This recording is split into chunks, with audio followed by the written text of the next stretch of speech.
We'll begin with some remarks about the limiting behavior of trajectories. So first off, when we look at the types of possible limiting behavior,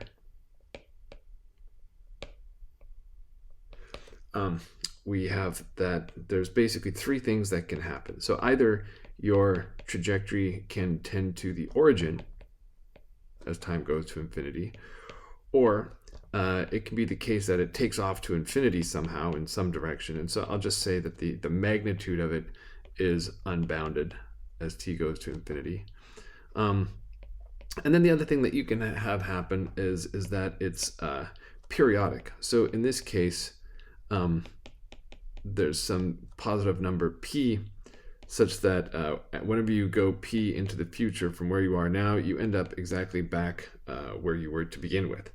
So this is the kind of thing that we see for proper or improper nodes. They can either go to 0 or they can tend off to infinity. And then if we look at spirals, spirals can also tend to 0 or off to infinity depending on the sign of the corresponding eigenvalue. And if you have a saddle, saddles actually do both A and B, except mostly B. The only ones that tend toward the center, like A, are the actual the eigenvectors with the negative eigenvalue.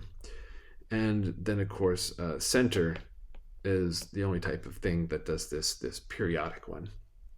So that's one thing.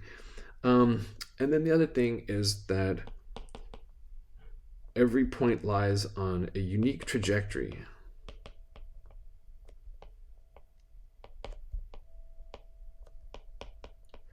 So,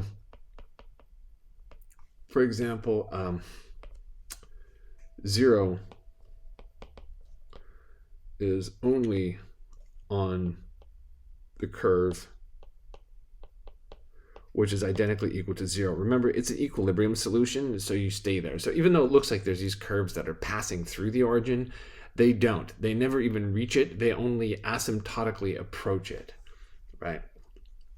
And so also these curves don't ever cross.